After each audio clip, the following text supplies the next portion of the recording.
The day before is in some hot water again, to nobody's surprise. As many of you who may have been following this game, you know that the game was finally released on December 7th, which at the time of recording this was simply 4 days ago. Before I get into the meat and potatoes of what happened today, let me go over how the game actually was upon release. It sucked. It's just that simple. I will say I didn't personally play the game, however I watched several other creators streaming the game, and my god, this was not the game that we were promised. For starters, we were told this game was going to be a PvPvE zombie survival MMO. That was just a straight up lie. Like, it barely covers the PvPvE aspect of that claim. This game was actually a PvPvE extraction shooter. Kind of like Escape from Tarkov, but not nearly as good. I don't really know where they thought the MMO aspect was at in this game, but it was by no means an MMO. For those who aren't familiar with what an MMO is, it stands for Massively Multiplayer Online. Most MMOs have hundreds, if not thousands of players in a lobby at a time, and each player can interact with each other. When you say a game is going to be an MMO, you put it in the same category as World of Warcraft,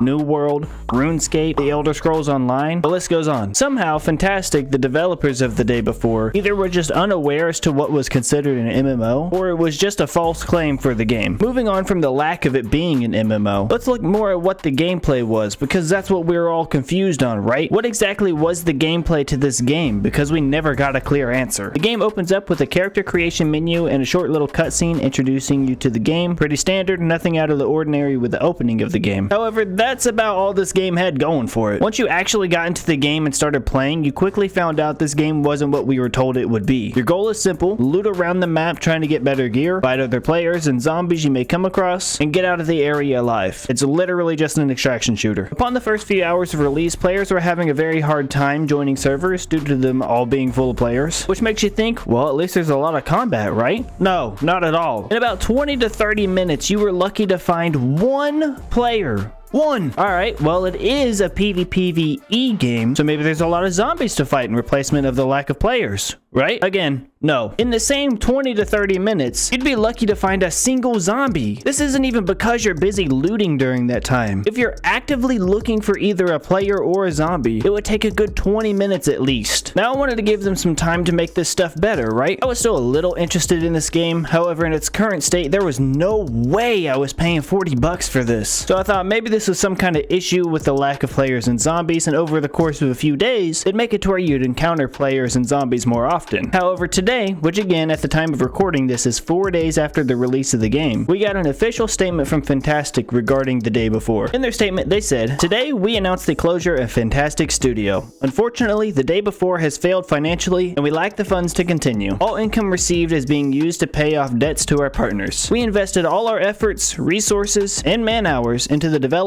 of the day before, which was our first huge game. We really wanted to release new patches to reveal the full potential of the game, but unfortunately, we don't have the funding to continue the work. It's important to note that we didn't take any money from the public during the development of the day before, and there were no pre-orders or crowdfunding campaigns. We worked tirelessly for 5 years, pouring our blood, sweat, and tears into the game. At the moment, the future of the day before and Prop Night is unknown. Prop Night is another one of their games that they own, but the servers will remain operational. We apologize if we didn't meet your expectations. We did everything within our power, but unfortunately, we miscalculated our capabilities." Like, I can't even make this stuff up. First, they lied about what the game even was, then they charged $40 for it, then 4 days after release, they announced they're shutting down the studio. In a previous statement they also made on Twitter right before the game's release, they said, "Please don't accuse us of scamming. That's not true. We didn't take a penny from anyone." While that may be true during the development of the game, which I will give credit where credit is due, they did a great job at not taking money before the game was released. There was no pre-order, there was no crowdfunding, nothing like that. However, after release, you did take money from people and then decide to shut down 4 days later. From the way a lot of this was worded, it almost comes across as the devs had no intention of making this game better if it wasn't instantly loved upon release. This game and studio has become such a joke in the gaming community that other development teams have copied their statement and used it in a way to take shots at Fantastic in the day before. Thankfully, Steam's refund policy is pretty forgiving, and you're guaranteed a refund if you've played a game for less than 2 hours and haven't owned it for over like 7 days. However, with a game like this, it's very easy to go over 2 hours to really really decide if it's for you or not. A lot of people were worried about if they'd be able to get their money back if they had played for more than 2 hours. And from what I've been seeing, most, if not everyone who has requested a refund so far has been granted the refund. Later in the day before's publisher, Mytona, I'm assuming is how this is pronounced, released their statement regarding refunds for the day before. In their statement, they said, "As the investor of the day before, we would like to provide some updates on the current situation around the game. We are sorry for the fact that the game didn't meet expectations of majority of players. Today, we will work with Steam to open up refunds for any players who choose to make a refund. We're in contact with Fantastic regarding the future of the game." So from the sounds of this, I take it as no matter how long you've played the game, you'll be granted a refund if you request one. If you did buy this game and haven't requested a refund yet, I'd highly recommend doing so, especially with the current state it's in. Since this is an online only game, the servers could be shut down at any point and you'd have a game you spent $40 on but can't play anymore. You actually can't even buy the game anymore on Steam. Its store page is still there, however you're not able to actually buy the game. At the end of the day, it's your money and spend it how you see fit. However, I wouldn't be surprised if the servers to this game don't stay up for much longer. The day before will most likely go down as one of the most highly anticipated games on Steam to one of the biggest disappointments in gaming history. I still can't believe they thought charging $40 for this was a good idea, but shutting down the studio 4 days after launch just goes to show how the studio had very little intentions of fixing their game if players didn't instantly love it. Also, I know I haven't uploaded on this channel in a fat minute and I apologize for that. I promise, I didn't forget about this channel. December has been a hectic month and I've been trying to finish up a few projects for my main channel before the end of the year, which if you're not already subscribed to my main channel, you should definitely do so. Over there, my friends and I make stupid jokes on games and love making people laugh, so if that sounds like something you're interested in, it'll be linked in the description.